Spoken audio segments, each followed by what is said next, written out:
Good morning everyone and welcome back to my new vlog. और guys पिछले vlog में आपने देख ही लिया है कि मैं मम्मी जी को लेके हॉस्पिटल आया हूँ क्योंकि हमारी माता जी की जो तबीयत है थोड़ी सी ख़राब हो गई थी, एकदम से प्रॉब्लम हो चुकी है, जिसकी वजह से आप काफ़ी टाइम से देख रहे हो तो वीकनेस भी थी, कुछ मेमोरी लॉस भी हुआ था और बाकी डायबिटिक। तो डायबिटिक की बात करें, जो डॉक्टर के पास हम पहले दिखाते थे उनके पास ही दिखाया तो उन्होंने बताया कि जो डायबिटीज़ है वो तो चलो कंट्रोल में है। एक्चुअली कुछ टेस्ट वगैरह करवाए उन्होंने, EEG जो माइंड का ही होता है, मैंने दिखाया पिछले वीडियो में, CT स्कैन और कुछ ब्लड टेस्ट नॉर्मल थे, कुछ थोड़ी वो वेरिएशन हुई है और शुगर कंट्रोल में है। सेकंड CT स्कैन में तो कुछ आया नहीं और उसके बाद वो EEG उसमें आ गया। तो मम्मी को सीजर डिसऑर्डर हुआ है, क्योंकि पास्ट हिस्ट्री नहीं है कभी भी, बट अभी हुआ है। ये होता है स्ट्रेस की वजह से। और कहते हैं ना, इंसान बाहर से जितना मर्जी खुश देख रहा है, सामने बोले इसको तो कोई फ़र्क ही नहीं पड़ता, तो बड़ा खुश है। लेकिन मेडिकल हिस्ट्री एक ऐसी चीज़ है ना, मेडिकल में पता चल जाता है कौन बंदा कितना दिल से खुश है, कितना दिमाग से खुश है। तो ये सब चीज़ें थे। फिर उसके बाद हमें न्यूरोलॉजिस्ट को रिकमेंड किया, तो न्यूरोलॉजिस्ट के पास चले गए, वहीं पे हैं प्रदीप शर्मा ही। तो अभी उन्होंने ही वो जो EEG थी, रेडियोलॉजिस्ट होते हैं ना, तो उन्होंने ही पास की हुई थी। कह रहे मैंने ही बोला हुआ तो ये है। तो कुछ मेडिसिन उन्होंने पहले दूसरे डॉक्टर ने उन्होंने चेंज करवाई करके ये देनी अभी फ़िलहाल स्टार्ट करो। और सेकंड कुछ टेस्ट आज और बोले हैं, जिसमें से था MRI ब्रेन का प्लेन कंट्रास्ट वाला और होल्टर 24 आवर वाला, जो हार्ट से रिलेटेड देखता है कि कुछ बीच में हार्ट अटैक तो नहीं है, बल्कि डीपली वो मेज़र करता होगा। और ऐसे ही MRI है, वो डीपली उसमें डिटेक्ट होगा कि क्या प्रॉब्लम है, क्या हम आगे डायग्नोस कर सकते हैं। तो ये सब था, जिसके लिए कल एक टेस्ट करवा लिया था मैंने MRI वाला। और सेकंड जो हॉल्टर था वो अवेलेबल नहीं था, फिर मैंने कहीं और 1-2 लैब पे भी पूछा, तो वो हमें भी कह रही 48 घंटे के लिए वो बुक है। तो आज जो था ये इसी हॉस्पिटल में 2 बजे के बाद मिल जाएगा। और 24 घंटे के लिए हॉल्टर रीडिंग चेक करता हो, कुछ ऐसा है, अभी जाके पता चलेगा। फिर मैंने कहा 24 घंटे रहना पड़ेगा, कह रहे नहीं 24 घंटे तो नहीं रहना पड़ता, वो एक जगह पे फिक्स किया जाता है, कुछ ऐसा सीन है। तो ऐसा कुछ है गाइस, तो ज़्यादा मेरे को समझ भी नहीं है, अभी जाके पता चलेगा। बाकी देख लेते हैं क्या है क्या नहीं। बाकी मैंने वहाँ से भी देखा था मैक्स वाला, वो हो घर पे भी सर्विस दे रहे थे होल्डर की। वो कहता कि वो घर पे फिक्स करके चले जाएंगे आपको, सदा कुछ है। तो ये सब था, जिसके लिए अभी हम रेडी हो चुके हैं। सुबह 9:30 रखे हैं, तो 11-11:30 बजे के अप्रोक्सीमेट निकलेंगे। और मम्मी हमारी इसीलिए थोड़े से कमज़ोर, टेंशन ले रहे हैं। अभी ये और सोच रहे हैं कि पता नहीं क्या। मैं कि मम्मी कोई नहीं है, नॉर्मल चीज़ है, कोई बड़ी बात नहीं होती। मम्मी ये लग रहा है एक नई प्रॉब्लम शुगर के अलावा मेरे को होगी। ये सोचने समय में कि जितना सोचोगे उतना ज़्यादा ही सोच के या परेशानियाँ लेके आपने यहाँ तक पहुँच गए हो, अभी और सोचोगे तो बढ़ते हैं। तो खुश रखने की कोशिश करते हैं, लेकिन क्या होता है, जो एक शारीरिक तकलीफ़ होती है वो तो है ही ना। दूसरा उनके ना ये चेस्ट में भी थोड़ा सा मसल में, उन्होंने बताया मसल में नहीं, जो ना उन्होंने बोला कि ब्रेक हुआ है, एक्सरा वगैरह करवाया था ना, प्रॉपर बोला, बट कह रहे कि हाँ प्रॉब्लम है वहाँ पे, पर ठीक है धीरे धीरे सही हो जाए। तो उनको सांस लेने में भी दिक्कत हो रही है, पसलियों वगैरह में ना खुल के ले नहीं पा रहे, पेन वगैरह हो गया। आई थिंक कह रहे कि आप गिरे होंगे, जिसकी वजह यहाँ पे चोट, और ये हो सकता है उस पर मंजी के ऊपर। मैं भी घर पे नहीं था कोई भी, है ना। अभी एक ऐसा टाइम आ गया, मैं बिल्कुल भी घर से मतलब कि मम्मी को छोड़ नहीं सकता। ठीक है, कभी कभार भी कुछ ना कुछ ऐसे प्रॉब्लम हो जाए ना, उस दिन भी मंजे में होगा, क्या पता कि मंजे के साथ ही ऐसे बंदा अकड़ता है, तो शायद मंजे की कुछ लगी हुई नुकीली चीज़ें हैं ना, ये है। चलो बढ़ती उम्र के साथ ये चीज़ें भी हो रही है, बट सही है। और आप लोगों के इतने प्यारे कमेंट्स आ रहे हैं, सही है। और मैं मम्मी के सामने ना कभी कभी मतलब कि नो डाउट ये वीडियो मम्मी भी देखते हैं, तो होता है। कल मैंने कंचन को फ़ोन किया और कह रही कि ठीक है, ऐसे वैसे तो हो ही जाता है ना। यहाँ पे सारी बातें भी मतलब कि ऐसे होता है कि अपनी इमोशन भी नहीं दिखा सकते, क्योंकि वीडियो को मम्मी भी देखते हैं। और थोड़ा स्ट्रॉन्ग बन के रहेंगे तो मम्मी स्ट्रॉन्ग रहेंगे। अगर हम वीक बनेंगे, मम्मी हमें देख के वीक होंगे, है ना। हमारे वीडियो भी देखते हैं और हम यही मैसेज देते हैं, कभी ज़िंदगी में बहुत सी आपकी बुरी से बुरी सिचुएशन में से गुजरना पड़ता है, तो टूटना नहीं है।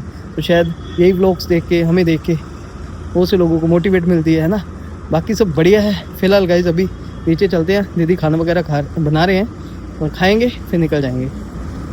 मेरा मन था, मैंने उस दिन बोला था ना कि अपना कपड़े ले चलता हूँ, 2 दिन बाद आ जाऊँगा। बट क्या है कि मेरे को निकलना है, कल 11 है, 11 तक ही रुकूँगा, क्योंकि कल की डेट में सारा करवा के डॉक्टर को चेकअप करवा के निकल जाना है मेरे को।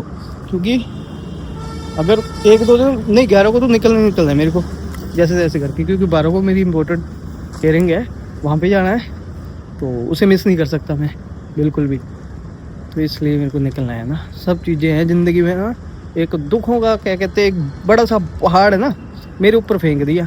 पहाड़ मतलब कि ये नहीं, मतलब कि मम्मी के साथ नहीं, ये देखिए बढ़ती उम्र के साथ ये प्रॉब्लम्स होती है, हर एक ज़िंदगी में आती है प्रॉब्लम। ये दुखों के बंदा एक साइड से इस टेंशन में फंसा हुआ होता है, चेकअप करवाने, दूसरे कोर्ट हेयरिंग, फैमिली इश्यूज़, ये वो लटन पटन, आपको पता है ना।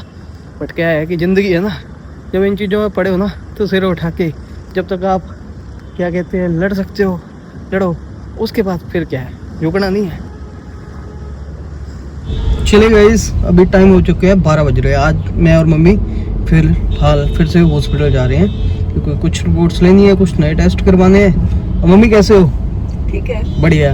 मम्मी हैप्पी और खुश हैं, अभी सही है, पहले से बढ़िया है। थोड़ा सा हो ही जाता है ना बंदा परेशान कि पता नहीं क्या हो रखा है मेरे को, कुछ भी नहीं हुआ, ठीक है, हैप्पी। और टेस्ट करवाएं, कल हम निकलना है वापस ना 12 बजे, क्योंकि 2 बजे के अप्रोक्सीमेट टेस्ट है। तो आज हम थोड़ा लेट जा रहे हैं, इतनी जल्दी भी नहीं है। आज टेस्ट 2 बजे होना? 2 बजे ही बोला था। पहले खाना चल पे सी 12 बजे, आधा 15-20 मिनट लग जाएंगे, फिर बिलिंग वगैरह करवानी है। हॉस्पिटल में घूम फिर लेंगे हैं? नहीं उत्थे CP67 है, उत्थे जाना मॉल च घूम लो, तुम सैर कर लो। पर नहीं, मम्मी वीकनेस आ चुकी है, इतना ज़्यादा होता नहीं है अब, कम ही मतलब कि बॉडी पेन कर रही है ना, पाँव भी, चेस्ट भी, और बॉडी के कुछ हाथ हो और दिमागी परेशानियाँ है ना, बोल ही नहीं रहे। इस रश हो जाता है इस टाइम में। मम्मी तो चलानी गड्डी होना सीख लेनी है। ये काम आऊ और क्या, हमारे घर में कोई ये नहीं कहना चाहिए मैंने ये काम नहीं आता। कंचन को हमने सिखा दे, अच्छे गाड़ी भी चला लेगी, चला लेती है, उसने चलाई है मेरी गाड़ी, बट इतना हाथ नहीं ना खुला। बट मैंने उसको बोलता हूँ ठीक है कि थोड़े खर्चे खुर्चे कम करके गाड़ी ले लो, उसकी EMI दे दे, पता नहीं उसको जो भी छोड़ देनी है, बाकी ठीक है देखिए कैसे। मैंने कहा चलो छोटी मोटी गाड़ी ले ले, सीख ले, 2 व्हीलर से ज़्यादा थोड़ा सेफ रहता है, धीरे धीरे चलाए बंदा, पड़ती तो पोस्ट ले, लेकिन 2 व्हीलर से सेफ रहता है बंदा। धूल मिट्टी और अपनी सेफ्टी पहले जरूरी है। रोज हम हॉस्पिटल आ रहे हैं, हॉस्पिटल, पुलिस वाले और कोर्ट कचहरी, कोई इन चक्करों में न डाले। मेरे पास तीनों है। गई हुई इस मम्मी को होल्डर करवाना था, यहाँ पे आए हैं, बट अभी होगा 2 बजे, तब तक क्या करें हम। गाइस MRI रिपोर्ट तो मिल गई है मेरे को, तो अभी डॉक्टर को तो नहीं दिखाया, कल को दिखाएंगे। बट मेरे पास एक अपना पर्सनल डॉक्टर है, ChatGPT, तो उसमें मैं दिखाता रहता हूँ रिपोर्ट्स, तो उसमें बता दिया है कि किसी भी तरह का कोई, मतलब कि जो ChatGPT ने बोला है, कोई ट्यूमर, कोई ब्रेन स्ट्रोक और नहीं है ना। और मतलब कि गुड न्यूज़ ये थी कि सही है, हल्का सा स्ट्रोक वगैरह हो के निकल गया है, कुछ ज़्यादा मेजर इशू नहीं है डरने वाली। हाँ, माइल्ड श्रिंकेज जरूर हुआ है माइंड में, ऐसा जो ChatGPT बोलता है। मतलब कि मेरे को कुछ भी चाहिए ना, जो बातें समझ नहीं आती, मैं ChatGPT को यूज़ करता हूँ, वो सारी चीज़ें बता देता है मेरे को, ज़्यादा अच्छे से कंसल्टेशन हो जाता है डॉक्टर से भी। अब डॉक्टर को कल दिखाएंगे क्योंकि मम्मी का ना होल्डर होना है अभी, तो वो भी पता चल जाएगा। तो थोड़ी सी मम्मी के चेहरे पे भी खुशी आई कि ठीक है, कुछ ऐसा वैसा नहीं, तो हमें डर था कि कुछ ऐसा वैसा नहीं है। तो जो ChatGPT पता कैसे बताता है, मैंने रिपोर्ट सेंड की उसको, तो सारी डिटेल में बता दी, क्योंकि वो ऐसे तो रिपोर्ट्स तो हमें समझ नहीं आएगी, तो वो डॉक्टर की सारी लैंग्वेज को समझता है। आप कुछ भी पूछ लो, बता देता है। मैं प्रमोशन नहीं कर रहा हूँ, बाकी यार बढ़िया चीज़ है ना, आप लोगों के साथ शेयर करना चाहिए। मैं देख रहा हूँ कि हर काम में काम आ जाता है ChatGPT। देखो कभी कोई भी ज़रूरत ना, इवन कि आपको ब्लॉग भी बनाना है ना, आपके पास आइडिया ना हो, तो मैं पूछ लेता हूँ उससे कि क्या करूँ, वो कहता है ऐसे ऐसे काम कर, फिर मैं उस हिसाब से काम कर लेता हूँ, समझता हूँ, उसको पता है मैं ब्लॉगर हूँ। गाइस थोड़ी सी खुशी आई, होता ही है ना कि जब नॉर्मल लगे, सब डर रहता है ना फ्यूचर में। और हाँ, ये जो बताया उसने मेन रीज़न तो आपको पता ही है, स्ट्रेस। ये हॉस्पिटल के अंदर का व्यू और ये बाहर का, बाहर भी मिल जाता है खाना आपको सस्ता एंड टेस्टी। दीदी के घर आलू के पराठे दही के साथ बहुत फ़ायदा होता है जब भी हम आते हैं ना, तो दीदी के घर सबसे बढ़िया रहता है। ये नॉर्मल है ना, नॉर्मल नहीं मतलब नियर है ना, तो यहीं से हम 1-2 दिन रुकना भी हो गया। फिलहाल मैं गाड़ी में आया था कुछ डॉक्यूमेंट्स वगैरह लेने, मम्मी को अंदर ही बिठाया। 2 बजे है ना नंबर मम्मी का, 2 और 2 24 घंटे रहना है, 2 बजे पहुंच जाएंगे। EEG हमने पहले ही करवा लिया था, EEG में आया था अब नॉर्मल, सीजर इशू तो ट्रीटेबल बता रहा है। बाकी डॉक्टर को कल कंसल्ट करेंगे जब प्रॉपर रिपोर्ट्स आ जाए। और मेडिसिन तो कल ही उन्होंने हमें दे दी थी, वो ले ली थी, वो देना स्टार्ट कर दिया मम्मी के लिए। हमारा डॉक्टर बना हुआ चैट जीपीटी, इसमें सब कुछ मैंने बता दिया। एबीजी रिपोर्ट भी नॉर्मल थी और सारी एक्सरे रिपोर्ट भी है ना, ईईजी कंफर्म से इधर बताया था इसने कि कंफर्म है। ब्लड टेस्ट भी मम्मी के करवा दिए थे सारे। और मैं बताता हूँ आपको इसमें क्या पे लिखा हुआ है। ये था गुड न्यूज़, एमआरआई नॉर्मल है, सीटी स्कैन नॉर्मल आया, एबीजी नॉर्मल आया, लंग्स हार्ट नॉर्मल, क्योंकि मैंने दिखाया था ना यहाँ पे। और ईईजी अभी दिखाई, ईईजी में इसने भी बता दिया कि हाँ भाई ये प्रॉब्लम है, तो कोई बड़ी बात नहीं है। तो ये यहाँ पे दिया हुआ था इसने, ये देखिए, is result imported but treatable है। और ये सब है, मतलब कि ये भी थोड़ा सा ये बता रखा है इसने। और इसको हम कैसे क्योर करेंगे ये दिया हुआ कि क्या प्रॉब्लम हो सकती है, डीप स्लीप, कंफ्यूजन हो सकती है। और ये भी बताया हुआ है गुड न्यूज़, ये सारी चीज़ें ठीक है, एमआरआई भी नॉर्मल है। ईईजी में आया था तो वहाँ पे ये दवाई यहाँ बता दी है कि आप ये ले सकते हो, बट हम डॉक्टर से कंसल्ट करके लेंगे ना जो वो बोलेंगे। तो ये दी हुई हमने सेफ्टी एंड प्रिकॉशंस कि no driving, no climbing, no cooking, no bathing alone near her, और give good sleep 7 to 8 hours, और खाने पीने के लिए ये सब कुछ। चलिए गाइस, मम्मी का होल्ड टर्न लग गया है, 2:30 बजे कल रिटर्न करना है।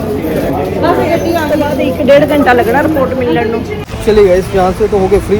मम्मी को लगी है मशीन, कल 2:30 बजे आना है और रिटर्न करना है इसको, और रिपोर्ट्स मिलेगी 1.5 घंटे तक। फिर डॉक्टर को चेकअप करवा के फिर वापस, क्योंकि 12 को मेरी हेयरिंग है। यहाँ लगी मशीन, हैवी लग रहा है, रेस्ट करनी है, रेस्ट। हाँ रेस्ट चलो फिर, मतलब तुरना फिरना नहीं।